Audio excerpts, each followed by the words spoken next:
ಇವತ್ತು ನಮ್ಮ ಆತ್ಮೀಯ ಸ್ನೇಹಿತರಾದಂತಹ ಸಹ ಹೋರಾಟಗಾರರಾದಂತಹ ಸಂಚಾರಿ ಸ್ಟುಡಿಯೋ ಅವ್ರ ಕುರಿತಾಗಿ ಮಾತಾಡಲಿಕ್ಕಿದೆ.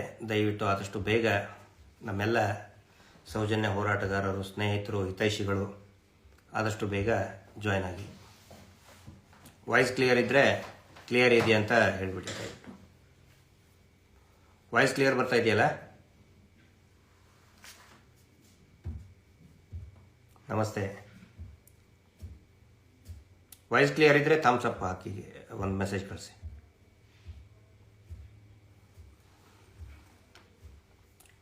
Okay, thank you. ಕ್ಲಿಯರ್ ಅಂತ ಹಾಕಿದ್ದಾರೆ.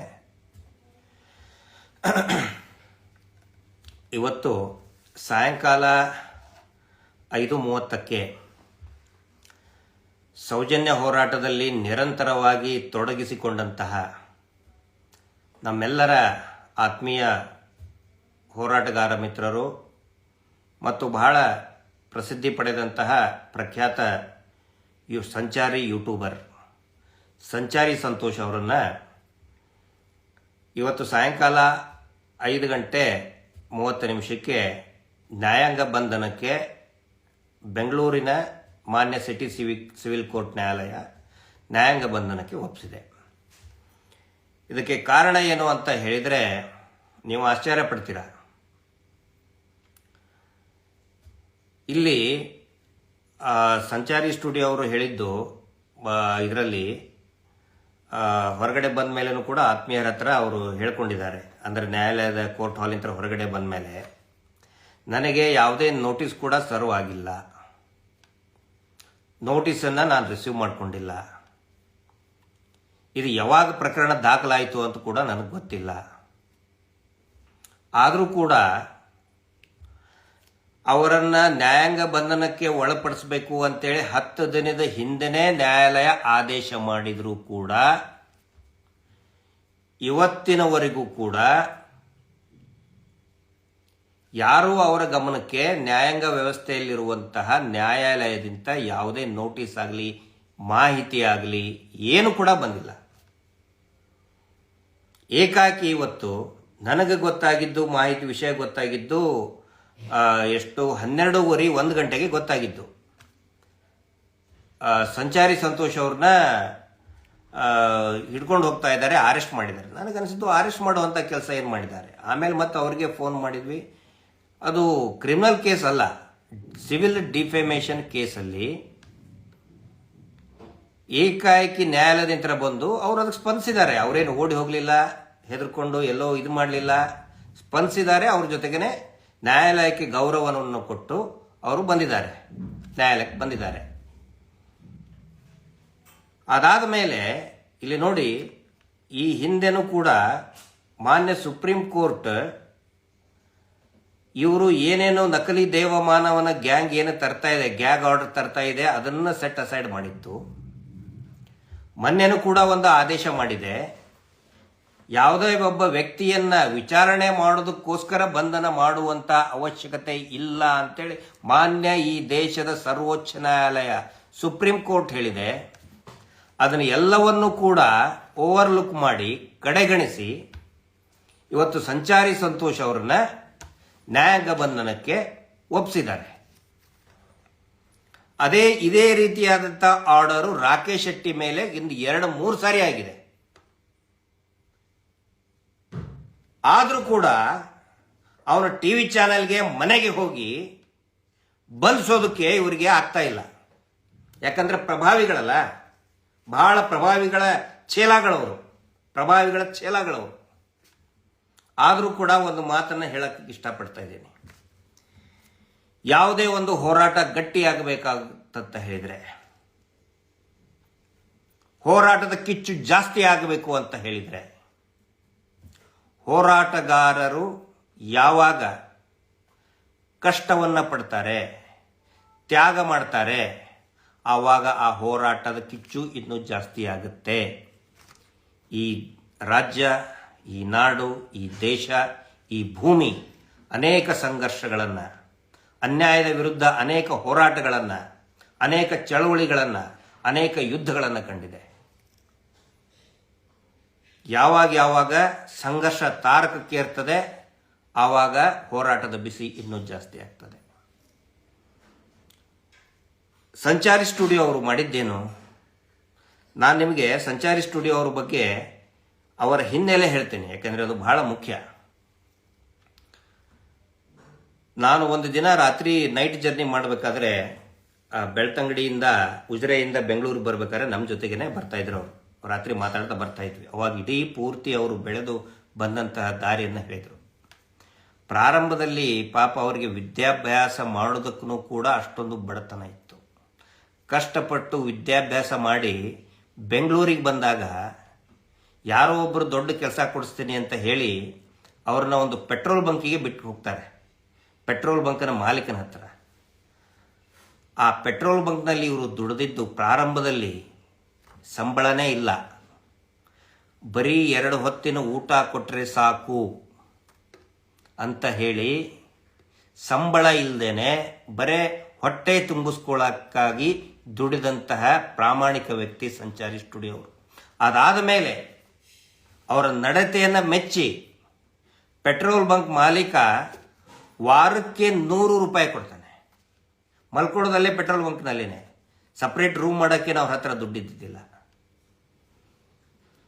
ಆ ಪೆಟ್ರೋಲ್ ಬಂಕ್ ಮಾಲೀಕ ವಾರಕ್ಕೆ ಬರೀ 100 ರೂಪಾಯಿ ಸಂಬಳದಲ್ಲಿ 1.5 ವರ್ಷ ದುಡಿದಿದ್ದಾರೆ ಸಂಚಾರಿ ಸಂತೋಷ್. ಅಷ್ಟೊಂದು ಕಷ್ಟಜೀವಿಯಾಗಿ ಬಂದಂಥವ್ರು ನಿಧಾನಕವಾಗಿ ಅಲ್ಲಿಂದ ಇನ್ನೊಂದು ಕಂಪನಿಯಲ್ಲಿ ಸೇರಿಕೊಂಡು ಅದಾದ ಮೇಲೆ ಅಲ್ಲಲ್ಲಿ ಹೋಗಾಡ್ತಾ, ಯಾವಾಗ ಇದು ಯೂಟ್ಯೂಬ್ ಜಾಸ್ತಿ ಆಯಿತು ಅವಾಗ ಇವರಿಗೆ ಬೇರೆ ಬೇರೆ ಪ್ರದೇಶಗಳನ್ನು ಹೋಗಿ ಅಲ್ಲಿ ಯೂಟ್ಯೂಬ್, ಅಲ್ಲಿ ಆ ಪ್ರದೇಶದ ವೈಶಿಷ್ಟ್ಯಗಳನ್ನು ಜನರಿಗೆ ತೋರಿಸುವಂಥ ಹಂಬಲದಿಂದ ಅವರ ಯೂಟ್ಯೂಬ್ಗೂ ಕೂಡ ಇವರು ಸಂಚಾರ ಮಾಡ್ತಾ ಇರೋದ್ರಿಂದ ಯೂಟ್ಯೂಬ್ಗೂ ಕೂಡ ಸಂಚಾರಿ ಅಂತ ಹೆಸರಿಟ್ರು. ಆ ನಂತರ ಯಾವಾಗ ಮಹೇಶ್ ಶೆಟ್ಟಿ ತಿಮರೋಡಿ ಅವರ ಹೋರಾಟ 2023 ಸಂತೋಷ್ ರಾವ್ ಖುಲಾಸೆ ಆದಮೇಲೆ ಮಹೇಶ್ ಶೆಟ್ಟಿ ತಿಮರೋಡಿ ಅವರಿಂದ ಸ್ಫೂರ್ತಿಗೊಂಡು ಹೋರಾಟದ ಬಗ್ಗೆ ವಿಶೇಷವಾಗಿ ಈ ನಕಲಿ ದೇವಮಾನವ ಕಳೆದ 30 ವರ್ಷದಿಂದ ನಡೆಸ್ತಕ್ಕಂತಹ ಅಕ್ರಮ ಮೀಟರ್ ಬಡ್ಡಿ ದಂಧೆಯನ್ನು ಬಯಲಿಗೆ ಎಳೆದಿದ್ದು, ಅತಿ ಹೆಚ್ಚು ಬಯಲಿಗೆ ಎಳೆದಿದ್ದು ಸಂಚಾರಿ ಸಂತೋಷ್. ಬಹಳಷ್ಟು ಪ್ರಭಾವ ಬೀರ್ತು. ಇಡೀ ಅದು ಬರೀ ದಕ್ಷಿಣ ಕನ್ನಡ ಜಿಲ್ಲೆ ಇಷ್ಟೇ ಅಲ್ಲ, ಇಡೀ ರಾಜ್ಯಾದ್ಯಂತ ಮತ್ತು ಕೇರಳ ರಾಜ್ಯದ ಕಾಸರಗೋಡು ಜಿಲ್ಲೆಯಲ್ಲಿ ಕೂಡ ಸಾಕಷ್ಟು ಪ್ರಭಾವ ಬೀರ್ತು. ಸಂಚಾರಿ ಸ್ಟುಡಿಯೋ ಅವರು ಮಾಡಿದಂತಹ ವಿಡಿಯೋಗಳು, ಅವರು ಕೊಟ್ಟಂತಹ ಮಾಹಿತಿಗಳು, ಆನಂತರ ಯಾರು ಈ ಬಡ್ಡಿ ದಂಧೆಯಿಂದ ನೊಂದಂತಹ ಸಾವಿರಾರು ಜನರ ಮನಸ್ಥಿತಿಯನ್ನ ತೆರೆದಿಟ್ಟಿದ್ದು ಸಂಚಾರಿ ಸಂತೋಷ್ ಅವರು.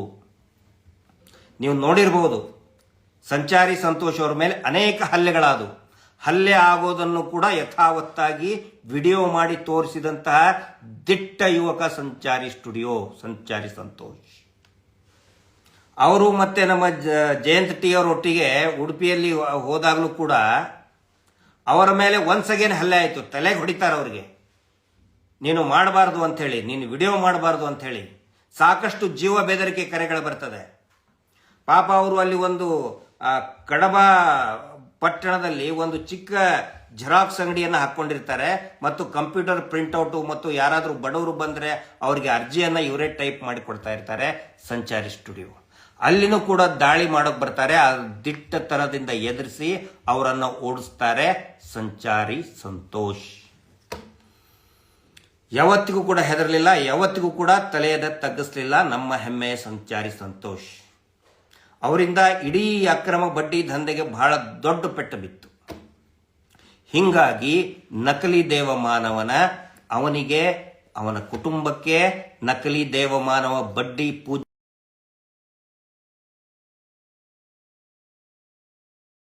ಬಿದ್ದಿತ್ತು.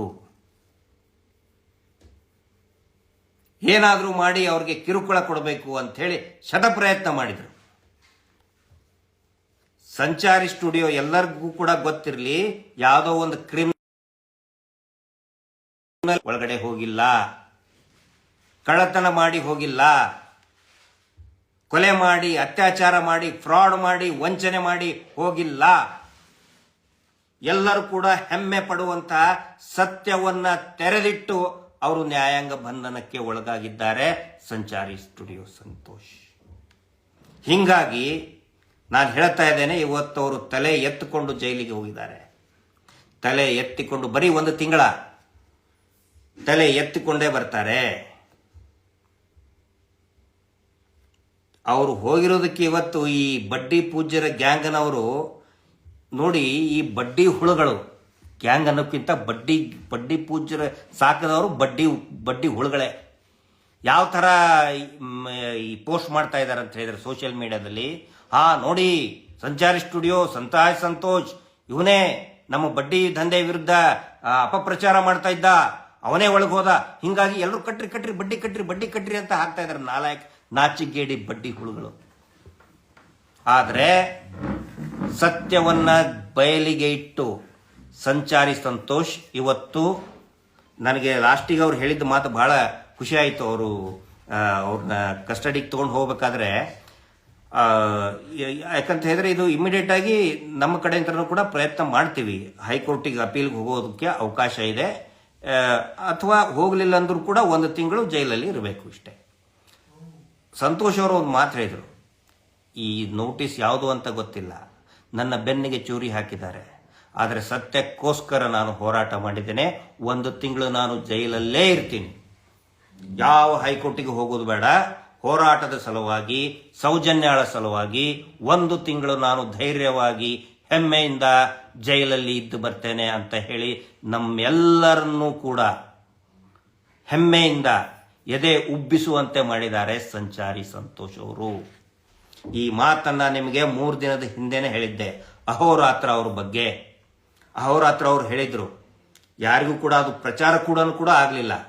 ಅವ್ರು ಹೇಳಿದ್ರು, ನ್ಯಾಯಾಧೀಶರು ಅವ್ರಿಗೊಂದು ಅವಕಾಶ ಕೊಡ್ತಾರೆ, ನೀವು ವಾದ ಮಾಡಿ ಅಂತೇಳಿ. ವಾದ ಮಾಡಿದ್ರೆ ನಿಮಗೆ ಅವಕಾಶ ಇದೆ ಅಂತ ಹೇಳಿ. ಅವರು ವಾದ ಮಾಡಲ್ಲ. ಯಾಕಂದ್ರೆ 1 ವಾರದ ಹಿಂದೆನೆ ನನಗೆ ಫೋನ್ ಮಾಡಿ ಹೇಳಿದ್ರು. ಆ ಟೈಮ್ನಲ್ಲಿ ನಾವು SIT ಎನ್ಕ್ವೈರಿನಲ್ಲಿ ಬಹಳಷ್ಟು ಅದರಲ್ಲಿನೇ ಮುಳುಗಿಬಿಟ್ಟಿದ್ವಿ. ಅವ್ರ ಜೊತೆ ಸಂಪರ್ಕನೂ ಮಾಡೋಕ್ಕಾಗಿರಲಿಲ್ಲ.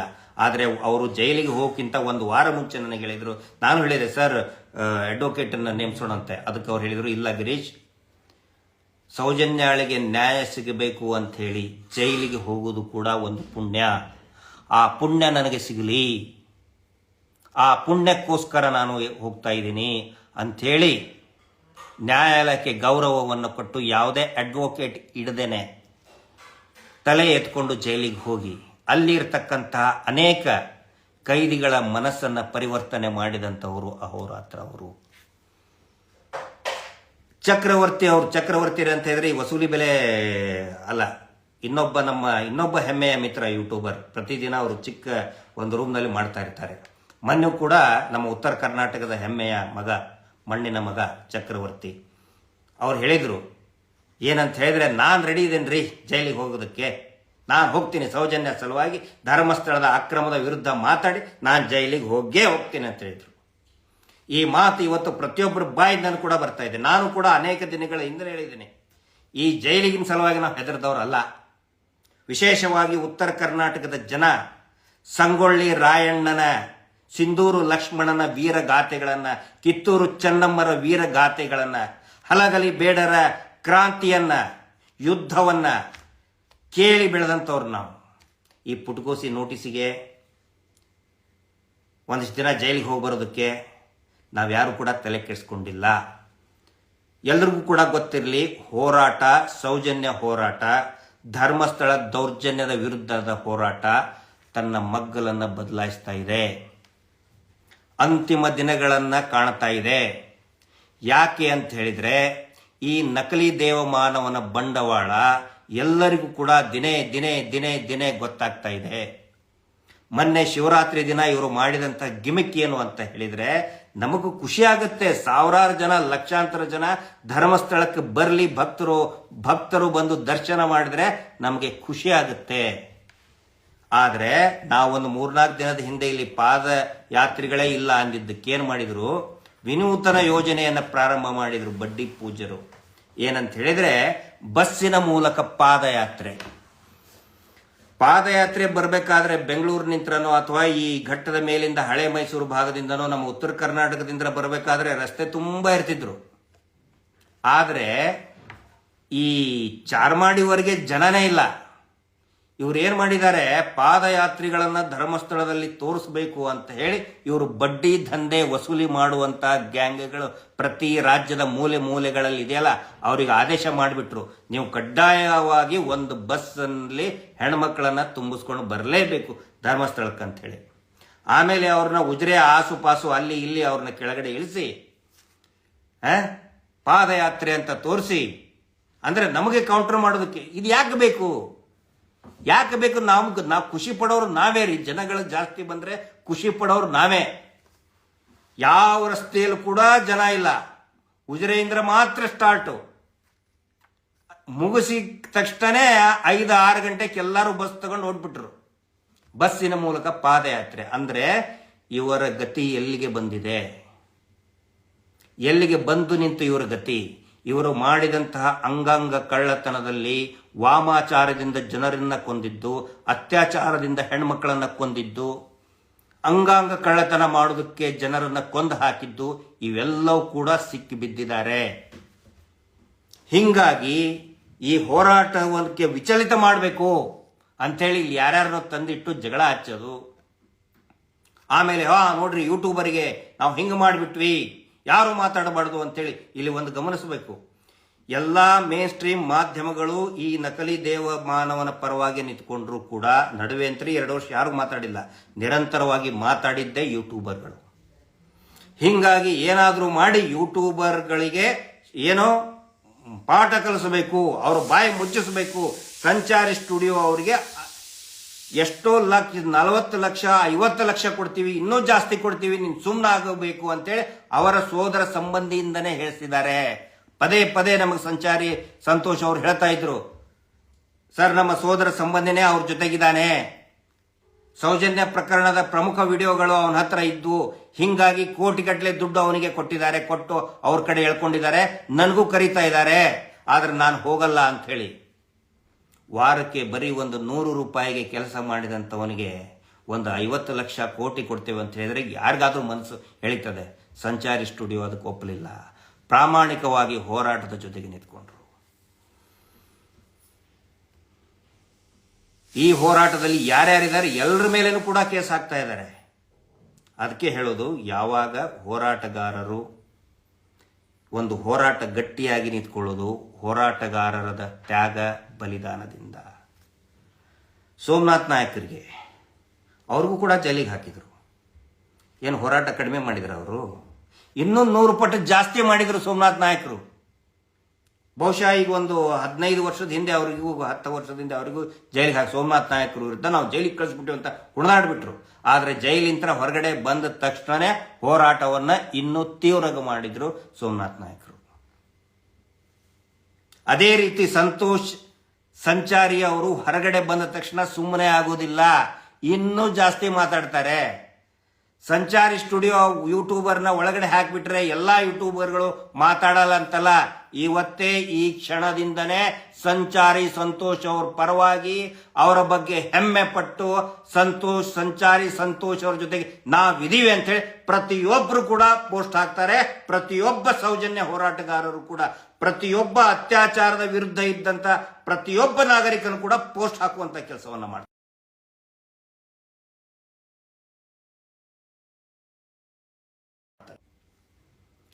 ನೀವು ನೋಡಿ, ಈ ಹಿಂದೆ ಯಾವುದೋ ಎಮರ್ಜೆನ್ಸಿ ಇದ್ದಾಗ ಯಾರ್ಯಾರು ಸತ್ಯ ಹೇಳ್ತಾ ಇದ್ರು, ಸತ್ಯವನ್ನ ಬರಿತಾ ಇದ್ರು, ಎಲ್ಲರೂ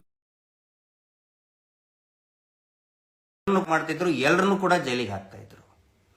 ಈಗ ಅವ್ರ ಮಕ್ಕಳು, ಮೊಮ್ಮಕ್ಕಳು, ಮರಿ ಮೊಮ್ಮಕ್ಕಳು ಹೆಮ್ಮೆಯಿಂದ ಹೇಳ್ಕೊತಾರೆ, ನಮ್ಮ ಅಜ್ಜ ಎಮರ್ಜೆನ್ಸಿಯಲ್ಲಿ ಜೈಲಿಗೆ ಹೋಗಿದ್ದ, ನಮ್ಮ ಮುತ್ತಾತ ಸ್ವಾತಂತ್ರ್ಯ ಹೋರಾಟದಲ್ಲಿ ಜೈಲಿಗೆ ಹೋಗಿದ್ದ. ಅದೇ ರೀತಿ ಯಾವ್ಯಾವ ಸೌಜನ್ಯ ಹೋರಾಟಗಾರರು ತ್ಯಾಗವನ್ನ ಮಾಡ್ತಾರೆ, ಮುಂದೆ ಬರುವಂತಹ ಅನೇಕ ಪೀಳಿಗೆಗಳು ಹೆಮ್ಮೆಯಿಂದ ನೆನೆಸ್ಕೊಳ್ತಾರೆ, ನಮ್ಮ ಅಜ್ಜ ಜೈಲಿಗೆ ಹೋಗಿ ಬಂದ, ನಮ್ಮ ಅಜ್ಜನಿಗೆ ನೋಟಿಸ್ ಬಂದಿತ್ತು ಈ ನಕಲಿ ದೇವಮಾನವನ ವಿರುದ್ಧ ಹೋರಾಟ ಮಾಡಬೇಕಾದ್ರೆ ಅಂತೇಳಿ. ಆ ದಿನಗಳು ಬರೀ ಮುಂದೆ ಬಂದೇ ಬರ್ತದೆ. ಯಾಕಂದ್ರೆ ಈ ಸೌಜನ್ಯ ಹೋರಾಟ ಇತಿಹಾಸವನ್ನು ಸೃಷ್ಟಿ ಮಾಡ್ತದೆ. ಒಂದು ಹೋರಾಟ ಗೆಲ್ಲಬೇಕಂತ ಹೇಳಿದ್ರೆ, ಇಲ್ಲಿದಾರಲ್ಲ ನಮ್ಮ boss, icon, youth icon Bhagat Singh ಅವರು ಹೇಳ್ತಾರೆ, ಭಗತ್ ಸಿಂಗ್ ಅವರಿಗೂ ಕೂಡ ಮುಕ್ತವಾದಂತಹ ಅವಕಾಶವನ್ನು ಕೊಡ್ತಾರೆ. ನೀ ಭಕ್ತ್ಯ ಅಂದರೆ ಭಗತ್ ಸಿಂಗ್ ಅವರಿಗೆ ಅವ್ರ ಕಾಕಾನು ಹೇಳ್ತಾನೆ ಮತ್ತು ಜೈಲರ್ ಹೇಳ್ತಿರ್ತಾನೆ, ನೀ ಒಪ್ಕೊಂಡ್ಬಿಡು ತಪ್ಪಾಯಿತು ಅಂತೇಳಿ, ಅಥವಾ ಇನ್ಮೇಲೆ ನೀನು ಬ್ರಿಟಿಷರ ವಿರುದ್ಧ ಯಾವುದೇ ಕ್ರಾಂತಿ ಮಾಡಲ್ಲ, ಹೋರಾಟ ಮಾಡಲ್ಲ ಅಂತ ಹೇಳಿಬಿಡು, ಒಂದು ಮಾಫಿನಾಮ ಬರೆದು ಕೊಟ್ಬಿಡು, ಆರಾಮಾಗಿರ್ಬೋದು ನೀನು ಅಂತ ಹೇಳ್ತಾನೆ. ಅವಾಗ ಭಗತ್ ಸಿಂಗ್ ಹೇಳ್ತಾರೆ, ಈ ನಮ್ಮ ಬಾಸ್ ಹೇಳ್ತಾರೆ, ನಾನು ಮಾಡುವ ತ್ಯಾಗದಿಂದ ಇವತ್ತೇನಾದರೂ ಬ್ರಿಟಿಷರ ವಿರುದ್ಧ ನಮಗೆ ಸ್ವಾತಂತ್ರ್ಯ ಸಿಗಬೇಕು, ಯುವಕರಲ್ಲಿ ಮುಂದಿನ ಪೀಳಿಗೆಯಲ್ಲಿ ಕಿಚ್ಚನ್ನು ಎಬ್ಬಿಸಬೇಕು. ಸ್ವಾತಂತ್ರ್ಯ ಸಿಗ್ತದೆ, ಸ್ವಾತಂತ್ರ್ಯ ಸಿಕ್ಕ ಮೇಲೂ ಕೂಡ ಇದೇ ಬ್ರಿಟಿಷ್ ತರಹದ ಭಾರತೀಯರು ನಮ್ಮನ್ನು ಆಳ್ತಾರೆ, ಅವರ ವಿರುದ್ಧ ಹೋರಾಟ ಮಾಡಬೇಕು ಅಂತ ಹೇಳಿದರೆ ನಾನು ಗಲ್ಲಿಗೆ ಇರಬೇಕು. ನನ್ನ ತ್ಯಾಗದಿಂದ, ಬಲಿದಾನದಿಂದ ಅನೇಕ ಭಾರತ ಮಾತೆಯ ಮಡಿಲಲ್ಲಿ ಅನೇಕ ಮಕ್ಕಳು ಹೋರಾಟಗಾರರು ಹುಟ್ಕೊಳ್ತಾರೆ. ಹೀಗಾಗಿ ನಾನು ಗಲ್ಲಿಗೆ ಇರಬೇಕು. ದೇಶದೊಳಗೆ ನಿರಂತರವಾಗಿ, ಯಾವುದೇ ದೇಶ ತಗೊಳ್ಳಿ, ಹೋರಾಟಗಳು, ಸಂಘರ್ಷಗಳು ನಿರಂತರವಾಗಿರ್ತವೆ. ಈ ಭೂಮಿ ಮೇಲೇನೆ ನೋಡಿ, ಫಸ್ಟು ಹೋರಾಟ ನಡೆದಿದ್ದು, ಸಂಘರ್ಷ ನಡೆದಿದ್ದು ಯಾಕೆ ಅಂತ ಹೇಳಿದರೆ, ಭೂಮಿ ಗುಂಡಗಿದೆ ಅನ್ನೋದ್ರ ಬಗ್ಗೆ ಬಹಳ ದೊಡ್ಡ ಸಂಘರ್ಷ ನಡೀತು. ಈಗ ಎಲ್ರಿಗೂ ಗೊತ್ತಿದೆ, ಇಟ್ ಇಸ್ ಪ್ರೂವನ್ ಸೈಂಟಿಫಿಕಲಿ, ಭೂಮಿ ಗುಂಡಗಿದೆ ಅಂತೇಳಿ, ಅರ್ತ್ ಈಸ್ ಅ ಗ್ಲೋಬ್ ಅಂತೇಳಿ. ಅವಾಗೆಲ್ಲ ಚಪ್ಪಟೆ ಇದೆ ಅಂತ ಹೇಳ್ತಿದ್ರು. ಆಗಿನ ರಾಜರು, ಚರ್ಚು, ಪೋಪು ಎಲ್ಲರೂ ಕೂಡ ಅದನ್ನು ಒಪ್ಕೊಳ್ಳೇಬೇಕಾಗಿತ್ತು. ಆದರೆ ಒಬ್ಬ ವ್ಯಕ್ತಿ ಸ್ಟಾರ್ಟ್ ಮಾಡಿದ, ಭೂಮಿ ಗುಂಡಗಿದೆ ಅಂತೇಳಿ. ಭೂಮಿ ಗುಂಡಗಿದೆ ಅನ್ನೋನಿಗೆ ಗಲ್ಲಿಗೇರಿಸಿದ್ರು. ಅವನ ಮಾತನ್ನ ಯಾರು ರಿಪೀಟ್ ಮಾಡ್ತಾ ಇದ್ರು, ಅವನಿಗೆ ಮುಂದೆ ನಡು ರಸ್ತೆಯಲ್ಲಿ ನಿಂತ್ಕೊಂಡು ಕಲ್ಲಿಂತ ಹೊಡಿತಾ ಇದ್ರು. ಆದರೆ ಅದು ನಿಲ್ಲಲಿಲ್ಲ. ಸತ್ಯ ಹೇಳಬೇಕಲ್ಲ. ಅವಾಗ ಎಲ್ರಿಗೂ ಆಶ್ಚರ್ಯ ಆಗ್ತಿತ್ತು, ಭೂಮಿ ಗುಂಡಗಿದೆ ಅಂದ್ಕೊಳ್ಳಿ ಆಶ್ಚರ್ಯ ಪಡ್ತಿದ್ರು. ಆದರೆ ಈಗ ಎಲ್ಲರೂ ಒಪ್ಕೊಂಡು ಬಿಟ್ರಲ್ಲ ಅದನ್ನ. ಹಾಗೆ ಇವನು ದೇವಮಾನವ ಅಲ್ಲ, ಇವನು ನಕಲಿ ದೇವಮಾನವ ಅಂದ್ಕೊಳ್ಳೆ ಕೇಸ್ ಹಾಕೋದು, ಅದು ಅಯ್ಯೋ ಹೌದಾ ಅನ್ನೋ ಒಂದು ಟೈಮ್ ಇತ್ತು. ಆದರೆ ಈಗ ಹಂಗಲ್ಲ, ಅನೇಕ ಜನ ಒಪ್ಕೊಂಡು ಬಿಟ್ಟಿದ್ದಾರೆ. ಈಗ ಅವನು ಜೈಲಿಗೆ ಹೋಗುವಂತ ಟೈಮ್ ಬಂದಿದೆ. ಅವನ ಮಕ್ಕಳು, ಅವನ ರೇಪಿಸ್ಟ್ ಮಕ್ಕಳು ಎಲ್ಲ ರೇಪಿಸ್ಟ್, ಸೈಕೋಕಿಲ್ಲ ತಮ್ಮ ಜೈಲಿಗೆ ಹೋಗುವ ದಿನಗಳು ದೂರ ಇಲ್ಲ. ಅದಕ್ಕಾಗಿ ಚಟಪಟ ಒದ್ದಾಡ್ತಾ ಇದ್ದಾರೆ. ಹಿಂಗಾಗಿ ಯೂಟ್ಯೂಬರ್ಗಳನ್ನು ಒಳಗಡೆ ಹಾಕಿಬಿಟ್ರೆ ನಮ್ಮನ್ನು ಇದನ್ನ ಮಾಡಬಹುದು. ಯಾಕಂತ ಹೇಳಿದ್ರೆ ಪ್ರಭಾವ ಇದೆ, ದುಡ್ಡಿದೆ. ಈ ರಾಜ್ಯದೊಳಗೆ ಎಷ್ಟೋ ಕೇಸ್ ಹಾಕ್ತಾರೆ, ಯಾವ ನೋಟಿಸು ಯಾರಿಗೂ ಗೊತ್ತಿಲ್ಲ. ಏಕಾಏಕಿ ಕರ್ಕೊಂಡು ಬಂದು ಇವತ್ತು ಹೋಗಿದ್ದಾರೆ. ಬೆನ್ನಿಗೆ ಹೋರಾಟಗಾರನ ಮತ್ತು ಸತ್ಯ ಹೇಳುವಂತಹ ಒಬ್ಬ ಮಾಧ್ಯಮದ ಪ್ರತಿನಿಧಿ ಯೂಟ್ಯೂಬರ್ ಬೆನ್ನಿಗೆ ಚೂರಿ ಹಾಕುವಂತ ಕೆಲಸ ಇವತ್ತಾಗಿದೆ. ಅದನ್ನು ನಾವೆಲ್ಲರೂ ಕೂಡ ಧಿಕ್ಕಾರ ಹೇಳ್ತೀವಿ ಈ ಒಂದು ಬೆಳವಣಿಗೆಗೆ. ಆದರೆ ಈ ರೀತಿ ಬೆಳವಣಿಗೆಯಿಂದ ಬೆನ್ನಿಗೆ ಚೂರಿ ಹಾಕಿ ಜೈಲಿಗೆ ಕಳಿಸೋದ್ರಿಂದ ಹೋರಾಟದ ಕಿಚ್ಚು ಹೆಚ್ಚು ಆಗುತ್ತೆ ಹೊರತು ಕಡಿಮೆ ಆಗೋದಿಲ್ಲ, ಇನ್ನೂ ಜಾಸ್ತಿ ಆಗುತ್ತೆ. ಇದು ನೆನಪಿರಲಿ ಅಂತ ಹೇಳ್ತಾ, ಸಂಚಾರಿ ಸ್ಟುಡಿಯೋ ಅವರೇ, ನಮ್ಮ ಸಂಚಾರಿ ಸಂತೋಷ್ ಅವರೇ, ನೀವು ಇಡೀ ಹೋರಾಟ ಹೆಮ್ಮೆಯಿಂದ ತಲೆ ಎತ್ತುವ ರೀತಿ ಮಾಡಿದ್ದೀರಿ. ನಿಮ್ಮ ಬಗ್ಗೆ ನಮಗೆ ಹೆಮ್ಮೆ ಇದೆ. ನಾವು ಯಾವತ್ತಿಗೂ ಕೂಡ ಸಂಚಾರಿ ಸ್ಟುಡಿಯೋ ಅವರ ಜೊತೆಗಿರ್ತೀವಿ. ಸಂಚಾರಿ ಸಂತೋಷ್ ನಮ್ಮ ಹೆಮ್ಮೆಯ ಯೂಟ್ಯೂಬರ್, ನಿಮ್ಮ ಜೊತೆಗೆ ನಾವು ಯಾವತ್ತಿಗೂ ಕೂಡ ಇರ್ತೀವಿ. ದಯವಿಟ್ಟು ಎಲ್ಲ ಯೂಟ್ಯೂಬರ್ಗಳು ಮತ್ತು ನಮ್ಮ ಸೌಜನ್ಯ ಹೋರಾಟದ ಹಿತೈಷಿಗಳು, ಹೋರಾಟಗಾರರು ನಮ್ಮ ಸಂಚಾರಿ ಸಂತೋಷ್ ಅವರ ಪರವಾಗಿ ಪೋಸ್ಟ್ ಆಗಬೇಕು. ಮತ್ತು ಅವರ ಮನೆಯವರು ಯಾರು ಕೂಡ ಕುಸಿಯುವಂಥ ಅವಶ್ಯಕತೆ ಇಲ್ಲ, ಕುಗ್ಗುವಂಥ ಅವಶ್ಯಕತೆ ಇಲ್ಲ. ಅವರೇನು ಸುಳ್ಳು ಹೇಳಿ ಹೋಗಿಲ್ಲ, ಕಳ್ಳತನ ಮಾಡಿ ಹೋಗಿಲ್ಲ. ಎಲ್ಲರೂ ಕೂಡ ಹೆಮ್ಮೆ ಪಡುವಂತಹ ಸತ್ಯವನ್ನ ಬಯಲಿಗೆ ಎಳೆದು, ಬಡ್ಡಿ ಪೂಜ್ಯರ ಬಡ್ಡಿ ದಂಧೆಯನ್ನ ಬಯಲಿಗೆ ಎಳೆದು ಸಂಚಾರಿ ಸಂತೋಷ್ ಇವತ್ತು ನ್ಯಾಯಾಂಗ ಬಂಧನಕ್ಕೆ ಒಳಗಾಗಿದ್ದಾರೆ. ಅವರು ಏನಾದರೂ ಇಚ್ಛೆ ಪಟ್ಟರೆ, ಅವ್ರು ಗಟ್ಟಿಯಾಗಿ ಹೇಳಿದ್ದಾರೆ, ನನ್ನ ದಯವಿಟ್ಟು ಯಾರು ಕೂಡ ನನ್ನ ರಿಲೀಫ್ ಕೊಡಿಸ್ಬೇಡಿ, 1 ತಿಂಗಳು ನಾನು ಸೌಜನ್ಯ ಸಲುವಾಗಿ ಜೈಲಲ್ಲಿ ಇದ್ದೇ ಬರ್ತೀನಿ ಅಂತ ಹೇಳಿದ್ದಾರೆ. ಮತ್ತೆ ನಾನು ನಾಳೆ ಅವ್ರ ಹತ್ರ ಹೋಗ್ತಾ ಇದ್ದು, ನಾಡಿದ್ದು ನಮ್ಮ ಧನ್ಯವಾದಗಳನ್ನು ಹೇಳ್ತೇನೆ. ನಮ್ಮ ಜಯಂತ್ ಟಿ ಅವರು ಇರ್ಬೋದು, ಮೋಹಿತ್ ಅವರು ಇರ್ಬೋದು, ಇನ್ನೂ ಮತ್ತು ಕೆಲವು ಅಡ್ವೊಕೇಟ್ಗಳು ಜೊತೆಗಿದ್ರು. ಆದರೆ ಇನ್ನೂ ಒಂದು ಕೊನೆಯದಾಗಿ ಹೇಳ್ತಾ ಇದ್ದೀನಿ, ಇಲ್ಲಿ ಇವತ್ತಿನ ಬೆಳವಣಿಗೆಯಲ್ಲಿ ಸಂಚಾರಿ ಸಂತೋಷ್ ಅವರ ಅಡ್ವೊಕೇಟಿಗೆ ವಾದ ಪ್ರತಿವಾದ ಮಾಡುವಂತ ಅವಕಾಶನೇ ಸಿಗಲಿಲ್ಲ. ಹಿಂಗಾಗಿ ಇವತ್ತು ಅವರು ನ್ಯಾಯಾಂಗ ಬಂಧನಕ್ಕೆ ಒಳಗಾಗಿದ್ದಾರೆ. ಅವರು ಮತ್ತು ಪದೇ ಹೇಳಿದರು, ನಾನು 1 ತಿಂಗಳು ಇರ್ತೀನಿ, ಅಕಸ್ಮಾತ್ ಏನಾದರೂ ಅಪೀಲ್ಗೆ ಹೋಗುವಂತ ಅವಕಾಶ ಇದ್ದರೆ. ಮೋಹಿತ್ ಅವರು ಕೂಡ ಹೇಳ್ತಾ ಇದ್ರು, ಮಹೇಶ್ ಶೆಟ್ಟಿ ತಿಮರೋಡಿ ಅವರು ಕೂಡ ನಿರಂತರವಾಗಿ ಸಂಪರ್ಕದಲ್ಲಿದ್ದು ಸಂಚಾರಿ ಸ್ಟುಡಿಯೋ ಅವ್ರನ್ನ ಬಿಡಿಸುವಂತ ಪ್ರಯತ್ನದಲ್ಲಿ ಅವರು ಕೂಡ ಇದ್ದಾರೆ. ಇಡೀ ನಮ್ಮ ಸೌಜನ್ಯ ಹೋರಾಟದ ಒಂದು ಟೀಮ್ ಇದೆ. ಹೀಗಾಗಿ ಅವ್ರ ಮನೆಯವರು ಕೂಡ ಏನು ಕುಗ್ಗುವಂಥ ಅವಶ್ಯಕತೆ ಇಲ್ಲ. ದಯವಿಟ್ಟು ಹೆಮ್ಮೆ ಪಡಿ. ನಾವು ಎಲ್ಲರೂ ಕೂಡ ಸಂಚಾರಿಯವ್ರ ಜೊತೆಗೆ, ಅವ್ರ ಕುಟುಂಬದ ಜೊತೆಗೆ, ಮತ್ತೆ ಇನ್ನು ಮುಂದೆ ಈ ನ್ಯಾಯಾಂಗದ ಪ್ರಕ್ರಿಯೆಗಳಲ್ಲಿ ಏನೇನೋ ನಾವು ಕೆಲಸ ಮಾಡಬೇಕು ಅದೆಲ್ಲವನ್ನು ಕೂಡ ಮಾಡ್ತೀವಿ. ಗಟ್ಟಿಯಾಗಿರಿ, ಧೈರ್ಯವಾಗಿರಿ. ಈ ಹೋರಾಟದ ಒಂದು ಮೊದಲೇ ಹೇಳ್ದಂಗೆ ಮಗ್ಗಲನ್ನು ಬದಲಾಯಿಸ್ತದೆ. ಯಾವುದೇ ಹೋರಾಟ ಬರೀ ಒಂದೇ ಗತಿಯಲ್ಲಿ ಹೋಗಲ್ಲ, ಆವಾಗ ಮಗ್ಗಲನ್ನು ಬದಲಾಯಿಸ್ತದೆ. ಈಗ ಮಗ್ಗಲು ಬದಲಾಯಿಸುವಂಥ ಪರಿಸ್ಥಿತಿ ಬಂದಿದೆ. ನಾವೆಲ್ಲರೂ ಕೂಡ ಧೈರ್ಯವಾಗಿ ಗಟ್ಟಿಯಾಗಿ ನಿಂತ್ಕೊಂಡು ಹೋರಾಟದಲ್ಲಿ ಮುನ್ನುಗ್ಗೋಣ. ನ್ಯಾಯದ ಹೊಸ್ತಿಲಲ್ಲಿ ನಾವಿದ್ದೇವೆ. Justice for Soujanya. ನಮಸ್ತೆ.